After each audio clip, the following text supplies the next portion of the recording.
sekaligus juga minta maaf atas waktu yang tidak cocok ya. Awalnya sudah di dinas dari Medan ke Jakarta, dan saya terima kasih sekali untuk kesempatan ini. Bagi yang terdahului, oleh karena sesinya diambil oleh saya, nanti saya ganti rugi dengan ngopi-ngopi kita di di Jakarta, seputaran Jakarta, kalau berkenan. Siap. Ya, terima kasih Bapak dan Ibu, dengan tema yang diberikan bagi kita di Agama Cinta, webinar Agama Cinta untuk episode kali ini sangat menarik karena dengan lugas, dengan cermat juga, sekaligus kritis, men-stressing bagian di mana keberadaan negara di tengah-tengah yang seharusnya menata kelola keberagaman melalui konstitusi atau hukum sebagai panglimanya, yang cenderung kelihatan kalah, gagal, atau terkadang terlihat absen, tidak hadir di tengah-tengah situasi adanya gesekan di antara sipil, antara masyarakat sipil, terutama dalam isu-isu religiositas yang ada di tengah masyarakat. Dan oleh karena itu, dengan tema yang sangat menarik ini, bagi hemat saya, ada beberapa hal atau poin yang hendak disampaikan, dan ini tidak akan panjang tentunya. Yang pertama, bahwa hal tentang absennya, lemahnya, kalahnya seolah ya negara di hadapan publik atau masyarakat yang bertindak intoleran adalah oleh karena juga kurangnya pemahaman aparatur negara, aparat negara, penegak hukum di lapangan tentang apa yang menjadi amanat konstitusi kita, akan apa yang menjadi semangat hidup bersama di tengah-tengah kebinekaan. Kita tahu para penegak hukum pun mereka memiliki keyakinan atau nilai-nilai keagamaan tertentu yang cenderung membawa mereka terhadap aksi ataupun tindakan yang terkadang tidak adil terhadap warga yang mengalami yang namanya diskriminasi, yang namanya tindakan intoleransi. Dan oleh karenanya yang seharusnya korban dilindungi, yang seharusnya korban diberikan keadilan, justru korban cenderung diajak untuk berdamai, diajak untuk meminta maaf, diajak untuk melihat ini kesalahan, ini kekurangan dengan berbagai alasannya. Dan oleh karenanya, hal-hal seperti ini yang sudah kami lama sampaikan, PGI secara khusus, kepada banyak pihak, baik kementerian maupun sampai dengan Presiden, bahwa perlunya peningkatan kapasitas aparatur sipil negara ini untuk kemudian memahami kembali apa yang menjadi konstitusi itu. Sekaligus juga perlunya filter terhadap mereka yang bekerja di ranah hukum maupun juga di penegakan hukum di lapangan, yang mana perlu dilihat juga wawasan Pancasilanya, wawasan hukumnya, apakah sudah pantas untuk menjadi pilar-pilar negara yang kemudian bisa menghadirkan keadilan dan perdamaian itu. Karena jika tidak, baik itu aparat hukum maupun juga pemerintah daerah hanya memperlakukan masyarakat sesuai dengan apa yang dipercayainya, apa yang diimaninya, apa yang diyakininya. Dan kerap itu sangat memengaruhi ketidakadilan. Ada banyak sekarang sudah berputar juga surat edaran untuk melarang ini, melarang itu dari pimpinan daerah, Forkompimda. Dan ada banyak juga yang sudah menunjukkan bahwa ketidakseriusan negara ketika ada masalah, adanya peringatan ataupun sampai di tataran pengadilan, hal-hal yang seharusnya bersifat adil, memberatkan bahkan, ada bagian-bagian pelaku-pelaku tindak pidana, pengrusakan rumah ibadah, perlakuan pemberhentian umat yang sedang beribadah itu, sangat minim pemberatan atas itu. Sehingga mudah sekali para pelaku yang sifatnya pidana ini, melanggar hukum pidana ini, dibebaskan dengan mudahnya atau teringankan apa yang menjadi punishment-nya atau yang menjadi sanksi terhadapnya.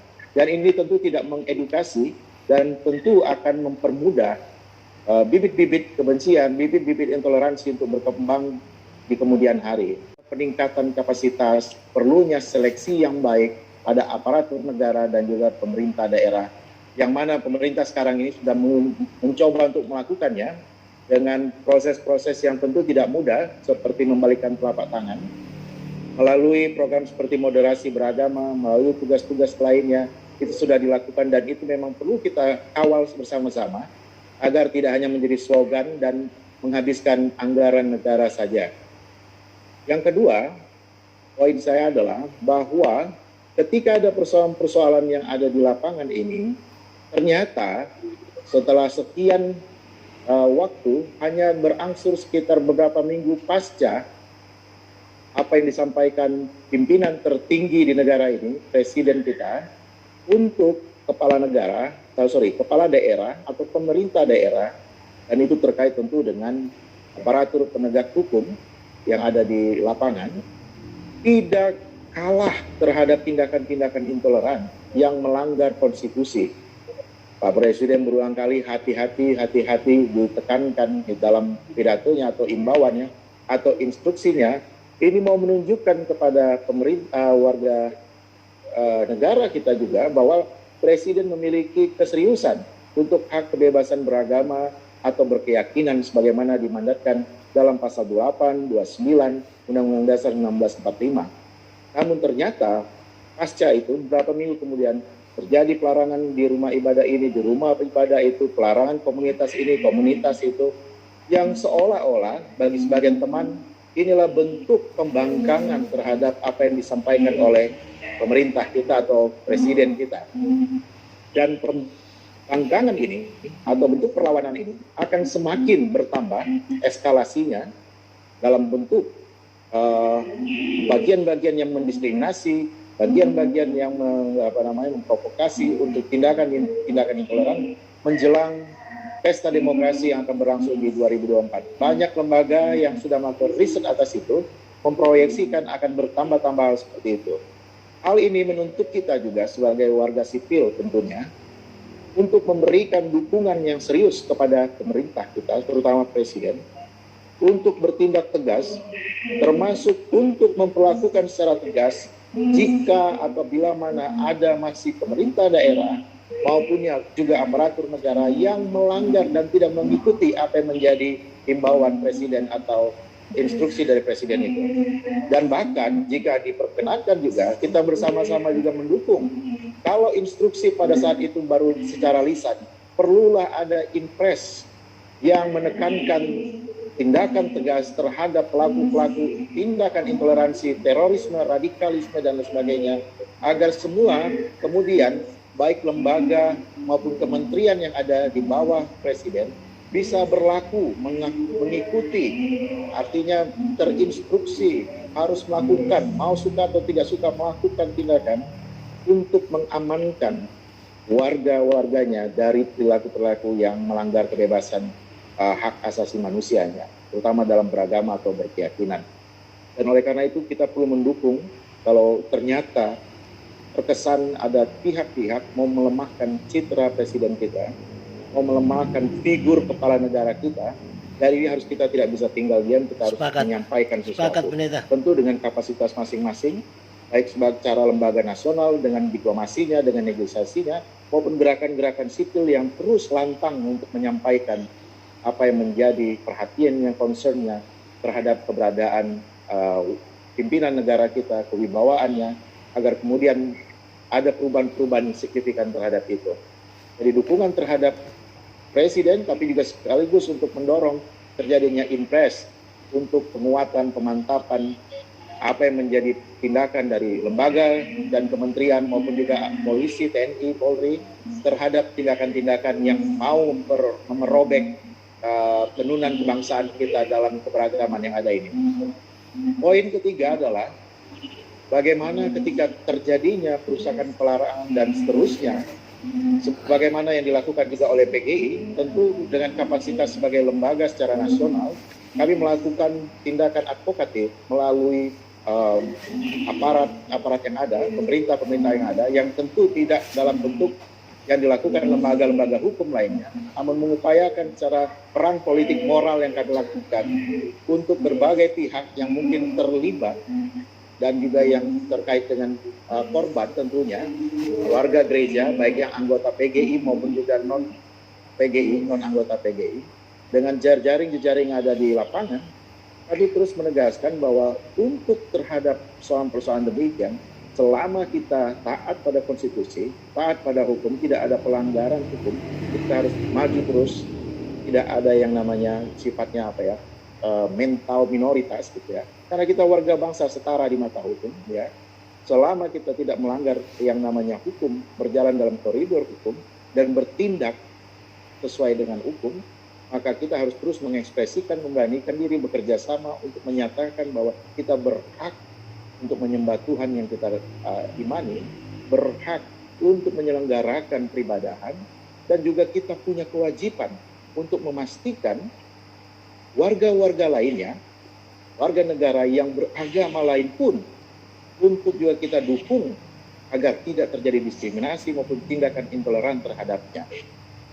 Cenderung kita khawatirkan ada justru terhadap antar gereja, antar denominasi juga tidak memikirkan keberadaan gereja lainnya. Atau ketika ada komunitas lain yang non-gereja, misalnya komunitas yang beragama lain yang mengalami tindakan-tindakan diskriminatif dan intoleran, kita cenderung tutup mulut karena kita merasa sudah aman, kita sudah pasti tidak dan lain sebagainya. Perlulah kita terus juga menyatakan, tidak hanya ketika kita menuntut hak-hak kita, tetapi bagaimana memastikan hak-hak orang lain juga tercukupi, terlindungi, terpenuhi oleh negara ini yang menyelenggarakan keberadaan kita di dalam negara hukum ini. Jadi artinya kehadiran gereja harus betul-betul secara kritis menampakkan sebagai bagian dari warga negara yang taat konstitusi, yang memastikan pula agar warga-warga lainnya terpenuhi, tercukupi kebutuhannya dalam arti hak-haknya dalam beragama dan berkeyakinan, menjadi tugas-tugas kita. Dan peran-peran itu tentu tidak selalu harus muncul di publik untuk menjaga bargaining position kita sebagai lembaga gerejawi ataupun lembaga-lembaga keagamaan, tetapi melalui pendekatan-pendekatan yang melingkar, pendekatan-pendekatan yang sifatnya lebih preventif dan kemudian jangka panjang, itu perlu dilakukan. Jadi kita tidak hanya mengurusi masalah-masalah, kita perlu mengekspos, kita perlu mendorong terus hal-hal yang optimis, hal-hal positif yang ada di tengah-tengah bangsa ini, di dalam keberadaan sebagai gereja maupun yang non-gereja. Artinya kita hadir bukan hanya untuk menyelesaikan masalah-masalah, tapi kita hadir untuk terus memastikan agar masalah itu berkurang, dan masalah itu bahkan hilang dari tengah-tengah keberadaan negeri ini, tidak berulang-ulang terjadi, terutama terhadap kehidupan beragama dan berkeyakinan. Dan oleh karena itu saya dan Bapak Ibu semua adalah tokoh-tokoh penting, baik di level nasional, di level lokal, untuk terus bersatu hati, untuk terus bersama-sama mendorong terjadinya peran sipil, ya, sipil monitoring, pengawalan terhadap hal-hal yang sudah disepakati oleh para pendiri bangsa, maupun juga yang sudah diamanatkan dalam konstitusi kita untuk berlaku sebagaimana yang seharusnya. Dan apabila ada hal-hal yang kemudian perlu kita kembangkan bersama, tidak hanya tentang isu-isu yang terkait dengan politik, tidak hanya terkait isu-isu yang terkait dengan hak kebebasan beragama atau berkeyakinan, jalan-jalan dialog itu selalu terbuka melalui isu-isu yang begitu banyak. Isu lingkungan, isu ini dan sebagainya, itu harus terus kita kembangkan, supaya kemudian itu yang akan menjadi vaksin bagi kita terhadap situasi-situasi yang mungkin akan muncul dan mengerikan sebagaimana sudah diprediksi banyak orang. Baik oleh karena secara global akibat resesi global yang terjadi saat ini, maupun juga di dalam eskalasi politik kita di dalam pemilu yang kemudian cenderung menggunakan politik identitas dan juga politik sara lainnya. Oleh karena itu, terima kasih sekali pada Gus Soleh dan rekan-rekan sekalian yang mengangkat tema ini, yang tentunya mengajak kita semua untuk juga secara otokritik melihat posisi kita, Apakah selama ini kita bergiat secara tepat, cerdas, dan berkontribusi langsung, atau kita justru juga memanasi situasi? Yang kedua, kita juga melihat bagaimana posisi kita di dalam arak-arakan sebagai anak-anak bangsa yang peduli akan masa depan bangsa ini. Dan seterusnya, kita memikirkan strategi apa yang terbaik di dalam mengupayakan keutuhan bangsa ini melalui kapasitas kita masing-masing. Yang tentu tidak bisa dibanding-bandingke, gitu ya. Tidak, dan tak perlu dibanding-bandingke tentunya. Karena kita punya kekuatan masing-masing dan keterbatasan masing-masing, dan kita perlu sharing akan kemampuan kita, sharing kapasitas kita, kelebihan-kelebihan, dan sekaligus juga menguatkan satu sama lainnya. Dan untuk itu kami sangat terbuka dalam setiap laporan-laporan dari gereja-gereja maupun yang non-gereja, bahkan sampai dengan masyarakat adat, untuk terus datang pada pemerintah dan pihak-pihak lain yang mengadvokasi pihak-pihak yang mengalami persoalan-persoalan ini. Sekalipun tentu tidak selalu harus diekspos oleh media, namun dengan begitu itu memantapkan atau mempertahankan bargaining position atau daya tawar untuk terus melakukan nego-nego dan untuk melakukan tindakan preventif maupun juga kuratif terhadap situasi-situasi yang ada di tengah bangsa ini. Terima kasih Gus Soleh dan Bapak Ibu sekalian. Pendeta. Sekali lagi saya mohon maaf karena mendahului para senior yang akan berbicara seharusnya dahulu. Dan saya tidak bisa berlama-lama karena sudah seharusnya untuk boarding beberapa saat lagi. Terima kasih, selamat siang. Selamat siang. Merdeka. Merdeka.